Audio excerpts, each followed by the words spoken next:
안녕하세요. 속풀이 짬뽕 알뜰 세트입니다. 요즘에 열심히 살지 않는 사람 없을 텐데요. 열심히 살더라도 남들을 속이면서 살다가는 걸리기 마련입니다.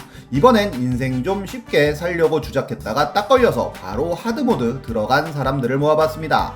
그럼 한번 볼까요? 첫 번째는 장투리 사건입니다. 2010년 삼성의 매직폴 폰을 충전하다가 폭발했다며 삼성에 항의하여 피해 보상금 명목으로 500여만 원을 받아간 사람이 있었습니다. 그리고 삼성에선 휴대폰을 회수해가 사고 원인 분석을 의뢰하는데요. 분석 결과 제품 결함이 아니라 소비자 과실이라는 결론이 나왔고, 이를 제보자에게 통보하자 그는 삼성이 피해자를 매수하고 제품 결함이 아닌 소비자 과실로 합의하자고 강요를 한다며 언론에 제보를 하고 심지어 서초사옥에서 1인 시위까지 합니다. 심지어 이건희 회장의 스케줄에 맞춰 리움미술관, 인천공항 등에서도 시위를 했다고 하는데요. 그리고 플리양에도 장투리라는 필명으로 지속적으로 관련 글을 올리고 언론에도 지속적인 제보를 하여 많은 분들이 그의 행동에 지지를 하기도 합니다. 결국 삼성에선 그를 고소하였고 국과수에서 정밀 감정을 하게 되는데요. 국과수에선 전자레인지에 넣은 상태에서 전자파 노출에 의한 연소 및 변형, 즉 전자레인지에 넣고 돌려서 폭발한 것으로 결론냅니다. 결국 그는 변호사까지 선임을 하였지만 변호사마저 사임 의사를 밝혔고, 처음엔 집에 전자레인지가 없다고 했다가 전자레인지가 나오자 휴대폰을 전자레인지에 넣고 돌렸다고 시인을 하게 됩니다. 그리고 이전부터 삼성이나 LG의 휴대폰이나 노트북 등을 사용하다가 하자가 있다며 총 8차례 1000여만 원을 환불받아 이미 환불왕이라는 별명도 있었다고 하네요. 결국 명예훼손 혐의로 1년의 징역을 살았다고 합니다. 이렇게 삼성을 상대로 겁없는 주작을 한 사람은 또 있었는데요. 바로 삼성 아몰레드 리퍼 주장 사건입니다. 삼성폰은 아몰레드 디스플레이를 사용하는 것으로도 유명한데요. 물론 잔상이 남는 등의 문제점이 있긴 하지만 좋은 화질로 많은 사랑을 받고 있습니다. 그런데 2014년 타코즈라고 하는 컴퓨터 커뮤니티 사이트에 양심선언이라고 하면서 삼성 핸드폰이 리퍼 액정을 사용한다는 폭로를 하는데요. 삼성에서는 공장 생산 시에 A, B, C, R 4가지 등급으로 나누어 생산을 하여 삼성전자 스토어나 디지털 프라자에서 판매되는 제품에만 A급을 판매하고 BC급은 다른 유통 경로로 판매한다는 이야기를 한 것입니다. 그러면서 여러가지 증거 사진과 영상들을 보여주기도 하는데요. 정말로 생산 공장에서나 볼 수 있는 느낌의 사진들을 굉장히 많이 첨부하여 많은 사람들이 이를 믿게 만들었고, 굉장히 많은 사람들이 이를 퍼가면서 삼성은 리퍼 제품을 쓴다는 극비를 합니다. 이 루머는 해외로까지도 퍼지게 되어 삼성의 이미지에 큰 타격을 입게 되는데요.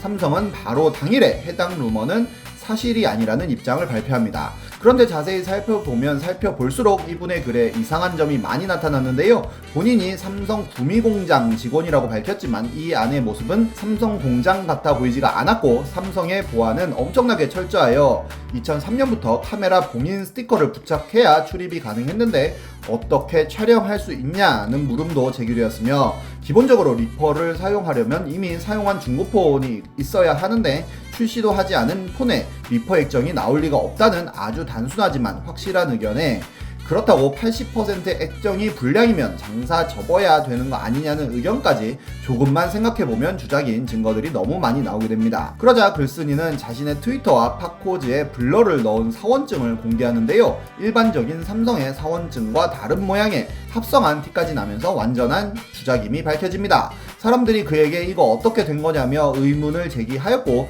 삼성 측에서도 강력한 법적 대응에 나선다고 밝히게 되는데요.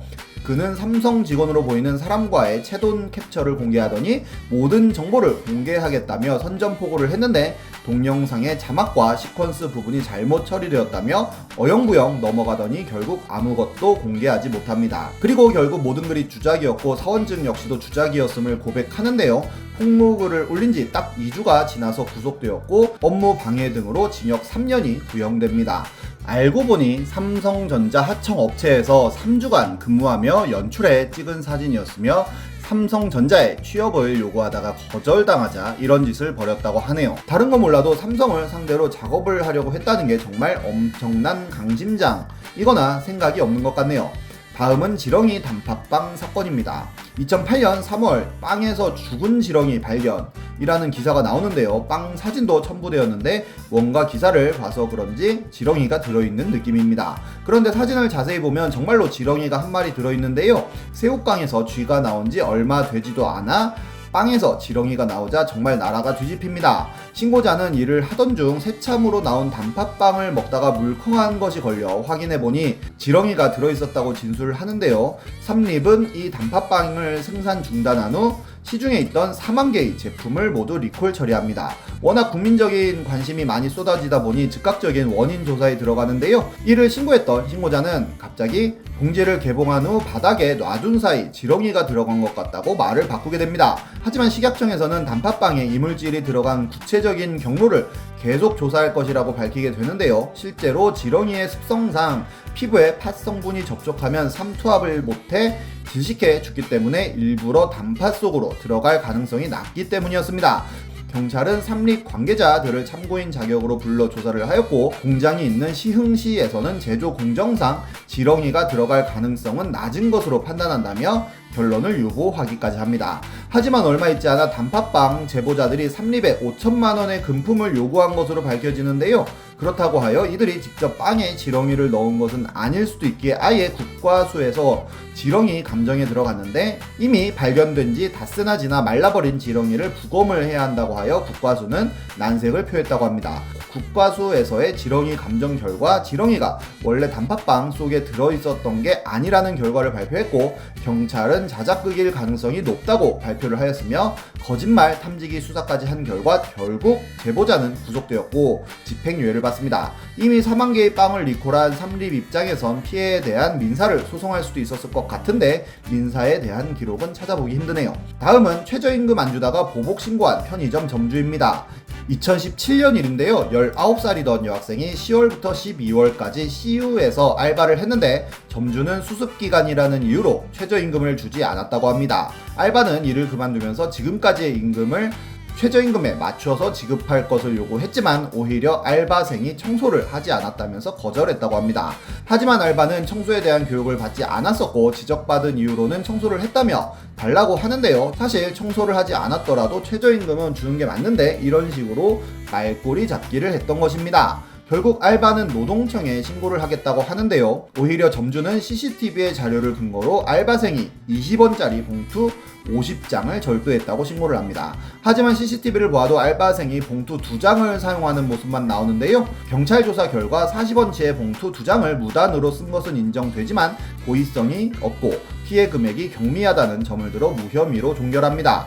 물론 3달 일하기로 해놓고 2달 만에 그만둔 알바에게 악감정을 품을 수는 있겠지만 그렇다고 긴 일 훔쳤다고 신고하고 최저임금도 안 주는 건 선 넘은 건데요. 결국 해당 점포는 네티즌 수사대에 의해 신상이 밝혀졌으며 비정규직 없는 충북 만들기 운동본부라는 곳에서 해당 점포 앞에서도 집회를 하고 CU 본사에서도 가맹점 관리를 똑바로 하라며 불매운동을 벌일 것이라고 경고하자 결국 해당 점포는 폐점하였고 그 자리에는 이마트24가 들어왔다고 하네요. 다음은 석유 칼국수 사건입니다. 시흥에 있는 한 막국수 집에서는 바지락 칼국수를 먹던 손님들이 칼국수 안에 있는 바지락에서 석유 냄새가 난다며 식당 주인에게 항의하는 일이 발생합니다. 아무리 생각해도 칼국수에서 석유 냄새가 난다는 건 상식적이지가 않다고 생각한 식당 주인은 전날 밤 촬영된 CCTV를 돌려봤다는데요. 누군가가 신문지를 이용해 무언가를 붓는 것을 발견합니다. 바로 식당 주인은 경찰에 신고를 하였고 CCTV 분석 결과 같은 상가에서 바지락 칼국수를 팔던 만두가게 사장님인 것을 밝혀냅니다. 해산물이 폐사하지 않으면서 석유 냄새만 나게 하기 위하여 소주 반 정도의 경유를 넣은 것으로 밝혀집니다. 결국 재물 손괴죄로 입건되었다고 하는데 이게 정말 안 걸릴 거라고 생각했는지 궁금하네요. 주작을 하더라도 정성이 있어야 하는데 이런 주작들은 정말 왜 했는지 궁금합니다. 지금까지 속풀이 짬뽕 알뜰 세트였습니다.